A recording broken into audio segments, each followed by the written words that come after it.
What's up guys, I'm Flippin Evan and today I'm going to be teaching you how to do a backflip on flat ground and on your scooter. Let's get right into it. Now, if you want to learn a backflip on your scooter, that does not necessarily mean you have to learn it on floor or on a trampoline. You can totally send it solely on its own. If you go to this time code in the video, that's when we're going to be working on backflips to the foam pit, to the resi, learning how to do it on your scooter. But for now, we're going to be over here on the red floor. I'm going to be teaching you how to backflip from scratch, even if you don't have a foam pit or a resi. Now, backflips aren't as hard as you might think, but they definitely are scary. For the first step, I'd recommend finding a wall and seeing how high you can jump. Figure out how high you are and see if you can jump higher. The next step is learning this trick, which is called a macaco. It's over your shoulder and it's just getting you started on that feeling of how to go upside down. Reach behind you and almost just start with a 360.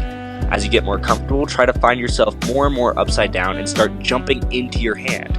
Once you're ready, try and put both hands down. By putting both hands down, you're going to start doing a back handspring.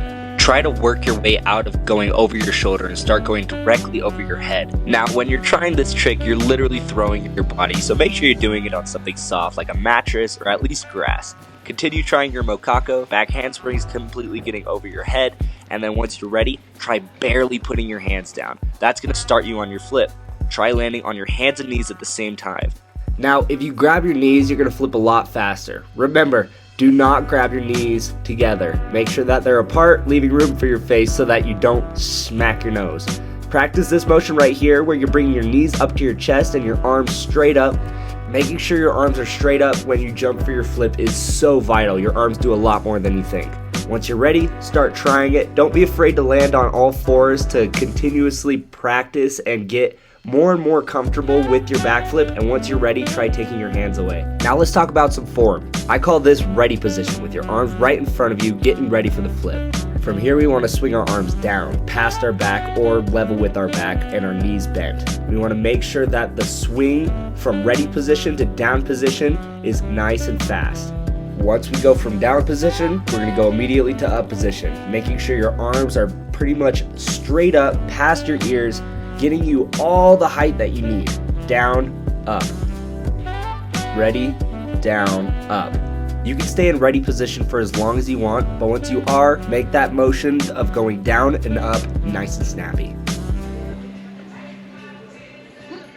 Now, another really common spot people try their backflips is on a trampoline. Practice by jumping on your back and throwing those arms straight up. Once you're feeling more confident, do it again and try to roll over your back or your shoulder, getting more familiar with the backflip feeling. Learning how to land on your back and going over your shoulder is a great progression. Try adding a tuck when you do your pullover. That gives you a better sensation of what it's like to do a backflip. And when you commit for the backflip, make sure you're fully sending it.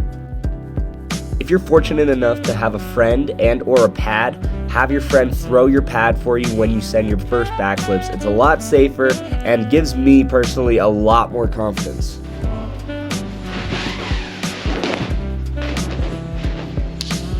Alright guys, I hope that was useful information on how to backflip on flat ground. Definitely take it slow, step by step. Definitely don't push yourself to the point where you might get hurt, alright? Take it step by step and make sure that you guys know what you're doing. Now, we're gonna take it over to the scooter and we're gonna try and teach you guys how to backflip on your scooter. So let's do it. Now, we're ready to do a backflip on our scooter. You wanna make sure that you at least have a helmet, and the best possible thing that you could have to do a backflip is a foam pit and a resi. If you don't have these things, at least grab a mattress and pad up as much as you can. This trick is really scary, and of course, if you fall, it can hurt. So we wanna make sure we're doing everything in our power to stay safe. The first steps, I would say, is to learn how to set and learn how to tuck.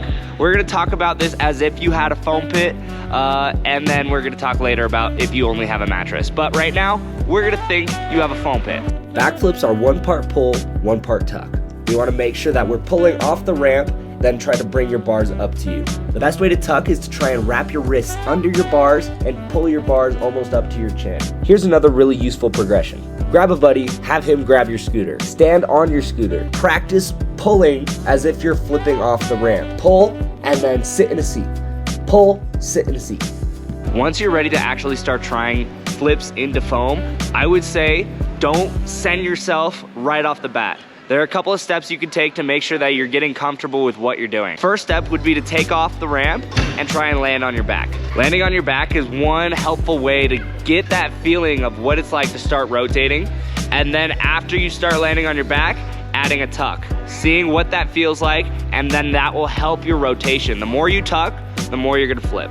Once you're actually ready to send the full backflip, getting the flip completely around, getting over your head, pull a little bit harder than you did just before when you landed on your back, pull harder, tuck harder, and that will get you all the way around. What I always used to do is I'd pull really hard because I'd be scared of under-rotating. It's equally as scary to over-rotate as it is to under-rotate. So just continuously try to find the perfect spot, set, then tuck, 2 different motions, set, then tuck. Make sure you start trying to spot the pit when you're upside down, and you'll finally start figuring out what that feeling is like once you're upside down.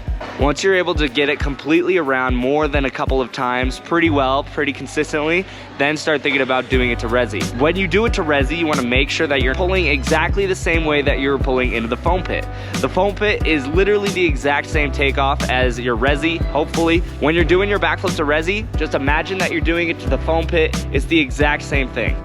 Take a couple run-ups, imagine what it would feel like to send it, and once you're ready, fully commit. Hesitation is what gets you hurt in this industry. If you're flipping a little too fast, let your scooter come out from under you, land on your feet. If you need to, just land with 1 foot on the scooter and progressively try and land with both feet on the scooter until you roll away. All right, well, I hope these tips were helpful for you on how to do a backflip on your scooter or on flat ground. If you guys have any more questions, let me know down below in the comments, and I'll make sure to respond to you. Like, comment, subscribe. Let me know what other tricks you would like help with, and I'll make sure to get those videos out to you guys, all right? Peace. Thank you so much for watching.